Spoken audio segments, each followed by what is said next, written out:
Canarias. Vamos con las noticias de las 8 con la ayuda de doña Carmen Carunel.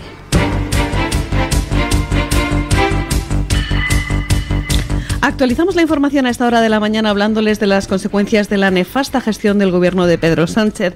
Según publica The Objective, varios cargos en Moncloa culpan del caos al propio presidente del gobierno. De hecho, señalan al actual jefe de gabinete del presidente Moncloa, Diego Rubio, por no haber impedido la visita consensuada entre Moncloa y Zarzuela a Paiporta. La torpeza del presidente del gobierno, que abandonó a los Reyes, cree que le va a pasar factura, ya que exhibe una imagen de noqueado. Fuentes gubernamentales aseguran a The Objective que el domingo el presidente estaba destrozado y en shock, incluso llorando tras lo ocurrido. La perplejidad se ha instalado en un PSOE que culpa a Pedro Sánchez, que sin embargo indulta a Óscar Puente, que con menos despliegue y menos efectivos actúa, da la cara y comunica, según dicen en Ferraz. Bueno, pues empiezan las filtraciones dentro del Partido Socialista. ¿A quién dice usted que alaban? ¿A Óscar Puente? A Óscar Puente, que además, don Luis, fíjese que dicen que comunica muy bien, da la cara y además está actuando. No sé si ha visto usted esos mensajes en Twitter, sí, en el que ha exhibido precisamente... Se ha convertido en portavoz oficioso del gobierno. Ojito Sánchez, ojitos socialistas, que ya está Óscar Puente con las filtraciones intentando colocarse en la pole position para la sucesión de Sánchez.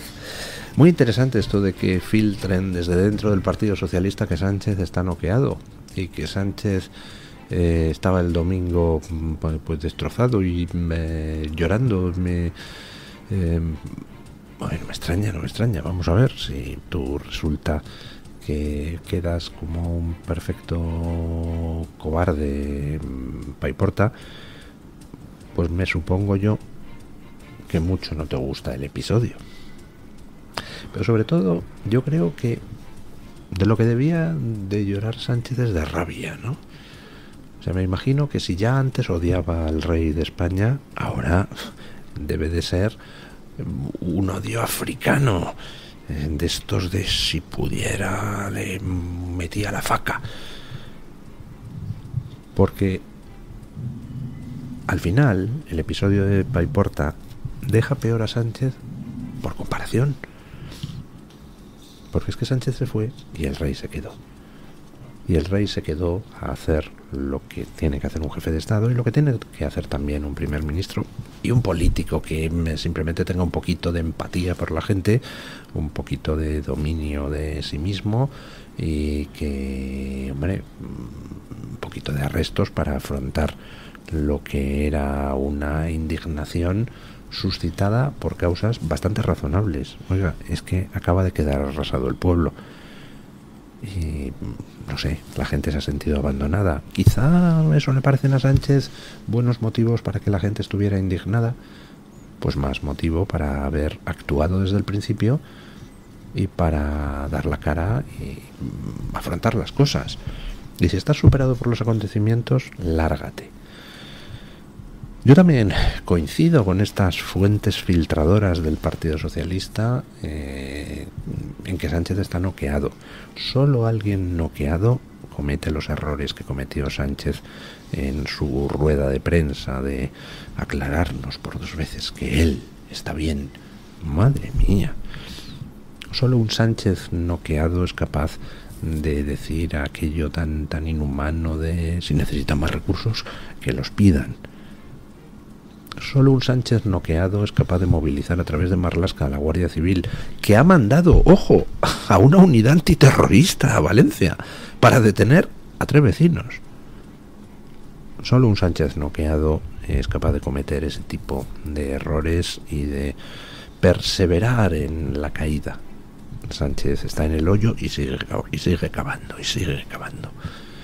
Y dentro de menos de 3 semanas empieza el Congreso Federal del Partido Socialista, ¿no? Pues va a ser un espectáculo ver a un Sánchez noqueado optando a la reelección dentro del Partido Socialista. Imagino que Sánchez tenía previsto otro escenario pues más épico, más triunfal, más, yo qué sé.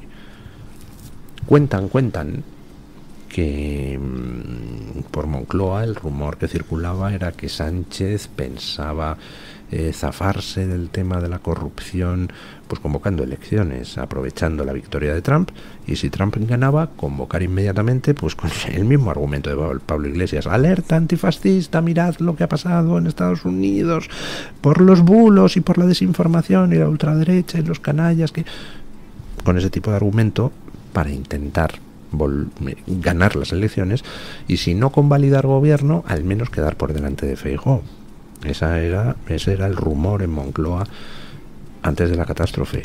Pero claro, la catástrofe ha venido a trastocarlo todo. Todos los planes de Sánchez se han ido al garete, y ese Congreso Federal, que me supongo que él iba a utilizar como plataforma de lanzamiento de las elecciones, pues resulta que ahora va a ser una especie de reunión de fracasados, donde van a tener que ver en el PSOE cómo afrontan el descrédito en que Sánchez les ha sumido.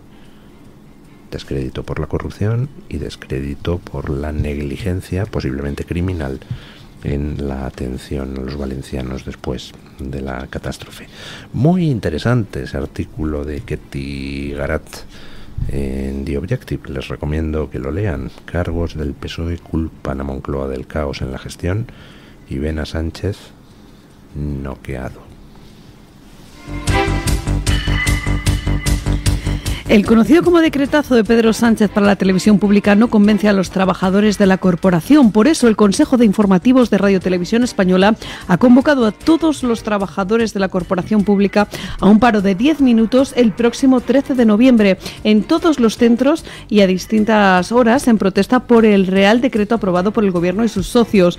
Consideran que ese Real Decreto, tomado por la puerta de atrás, no garantiza la independencia de Radio Televisión Española, y añaden que el reparto de poderes no garantiza en ningún caso la profesionalidad necesaria para un servicio público esencial como es el de Radio Televisión Española.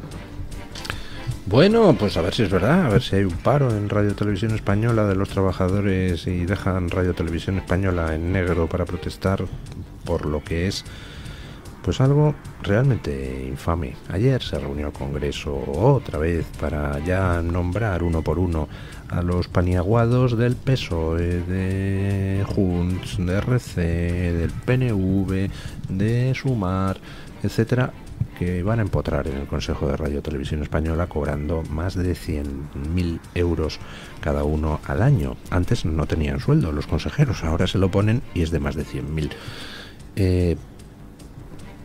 Bueno, pues estando como estamos, sigue el PSOE adelante, sigue Sánchez adelante, regalando al final dinero a sus socios y a sus paniaguados socialistas.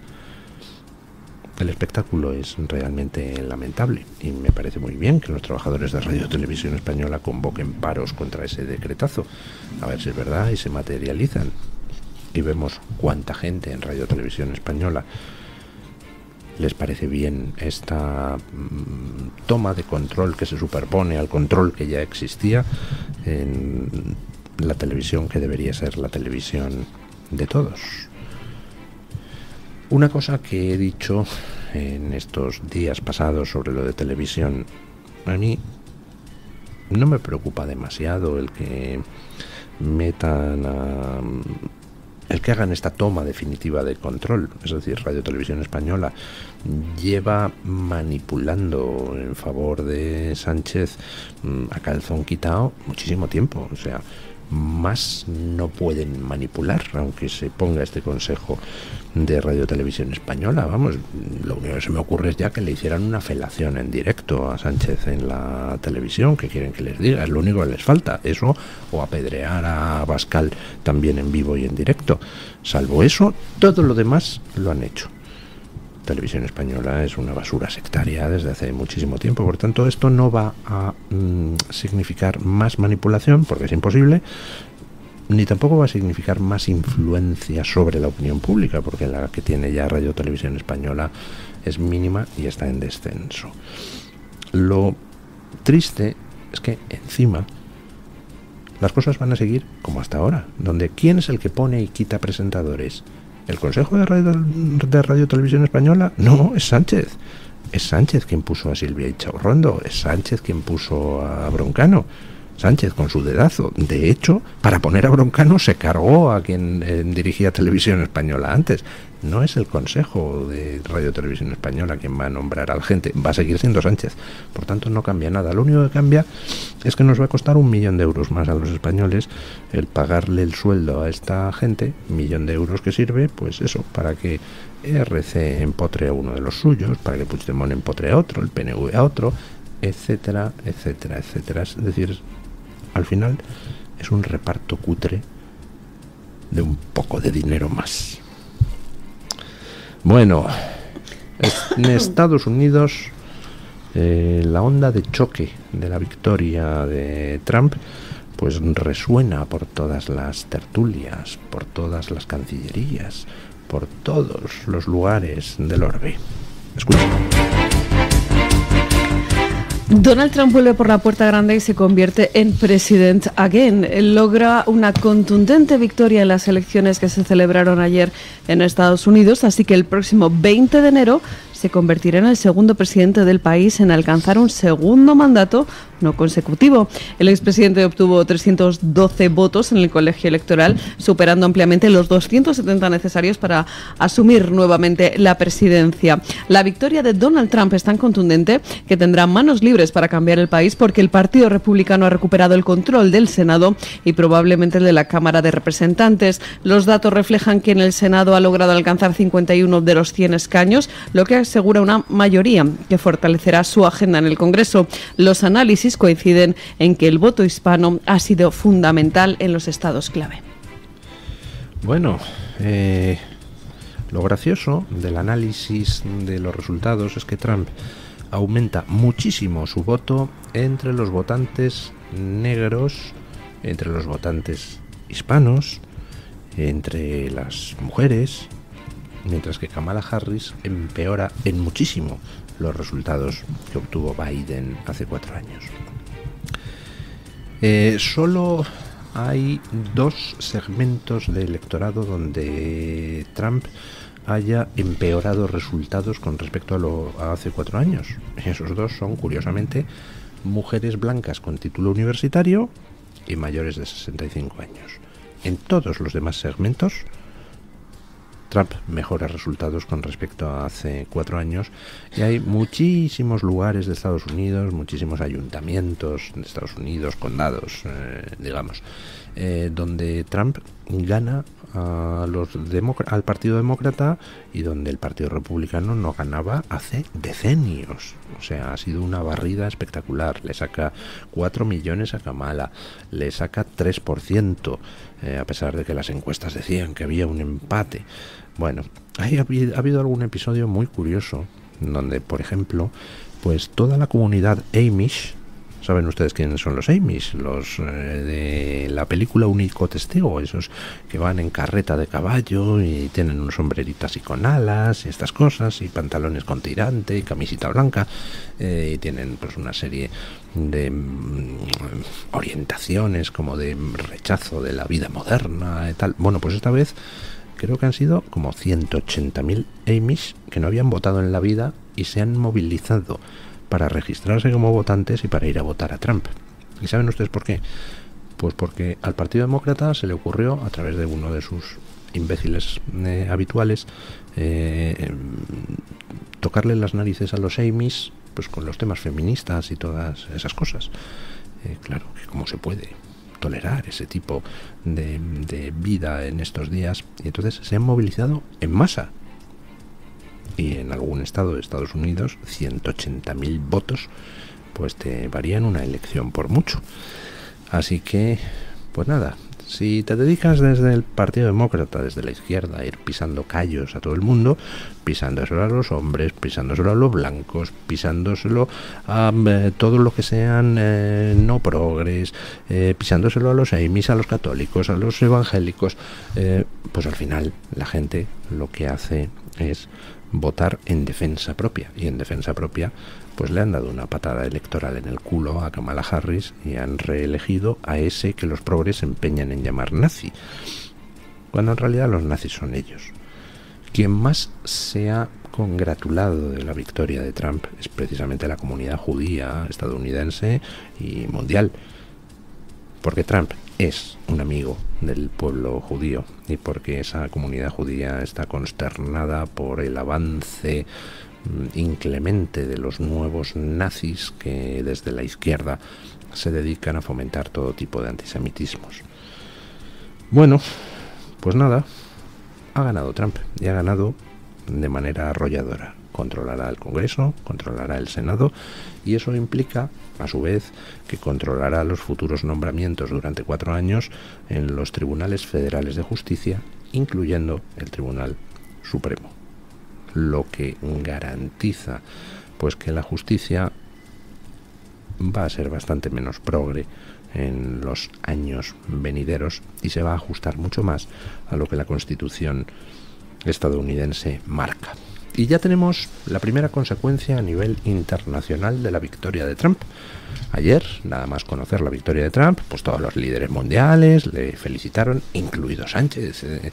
En fin, hace bien en felicitar. Me alegro de que por una vez actúe diplomáticamente como hay que hacer.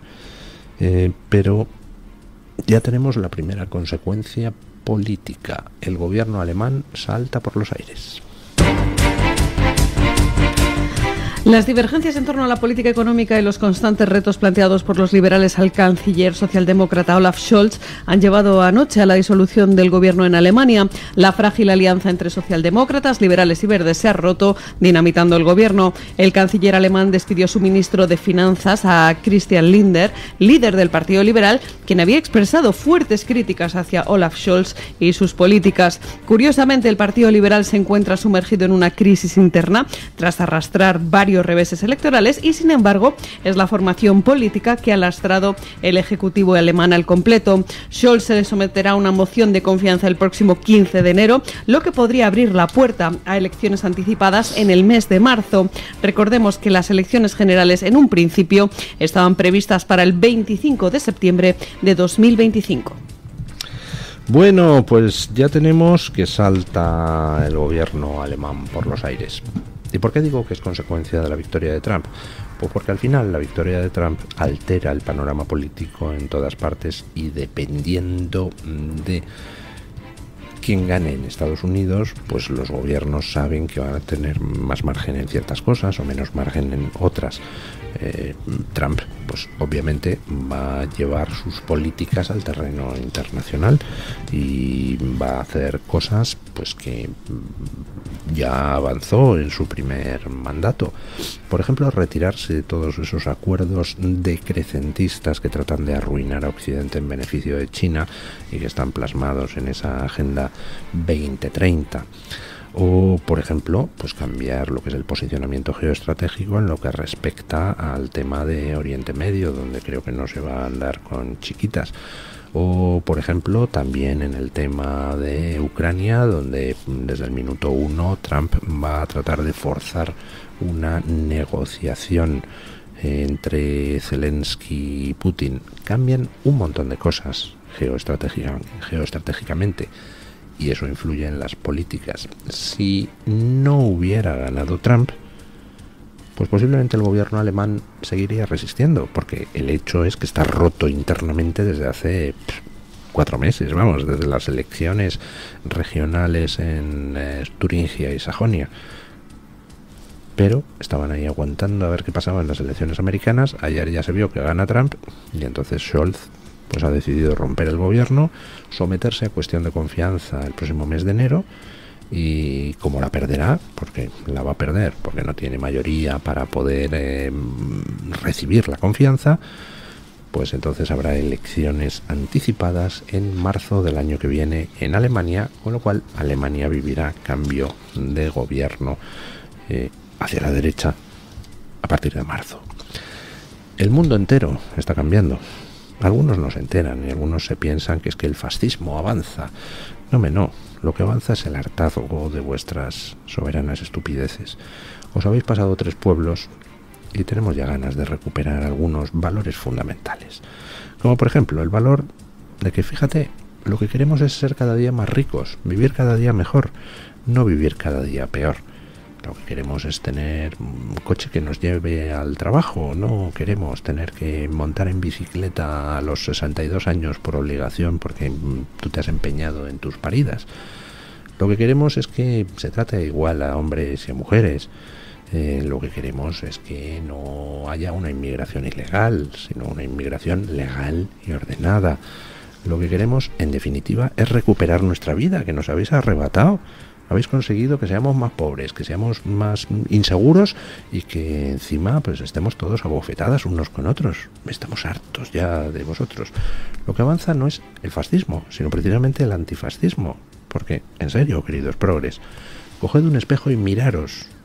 Y cuando busquéis fascismos, pues mirad la imagen en el espejo, porque sois vosotros, aunque no os hayáis dado cuenta. Bueno, vamos con doña Verónica Silveri para que nos cuente qué trae hoy Voz Media en portada. Buenos días, doña Verónica. Amigos de Mañanas de Libertad, un gusto saludarlos. Yo soy Verónica Silveri y como siempre desde Voz les llevamos las noticias más destacadas de Estados Unidos y del mundo que les recordamos pueden ampliar en voz.us. Vamos con esto. La vicepresidenta Kamala Harris llamó al presidente electo Donald Trump en la tarde del miércoles para felicitarlo por su triunfo en las elecciones. Así lo informó un alto asistente de la demócrata. Según se discutió la importancia de una transferencia pacífica del poder y de ser un presidente para todos los estadounidenses. Harris también habló a sus votantes después de no hacerlo la noche de la elección y cancelar su discurso. En esta intervención aceptó su derrota. Quien también se manifestó fue el presidente Joe Biden, quien felicitó a Kamala por su campaña y posteriormente se comunicó con Trump. Según informó la Casa Blanca, Biden también invitó a Trump a reunirse con él en la Casa Blanca en una fecha que aún está por definir. Seguimos ahora con esto y es que el fiscal especial Jack Smith, conocido por llevar de los casos más importantes de Donald Trump, se marchará antes de que el presidente electo preste juramento. No solo esto, sus 2 casos penales federales serán retirados. El Departamento de Justicia donde trabaja Jack Smith no puede procesar a un presidente en funciones. Por otro lado, Steve Scalise, líder de la mayoría en la Cámara de Representantes en el Congreso de Estados Unidos, pidió que el fiscal general Merrick Garland, el fiscal de distrito de Manhattan Alvin Bragg y la fiscal del condado de Fulton en Georgia Fani Willis abandonen sus casos contra el presidente electo Trump. Aseguró que la guerra jurídica injusta y con motivos políticos debe terminar.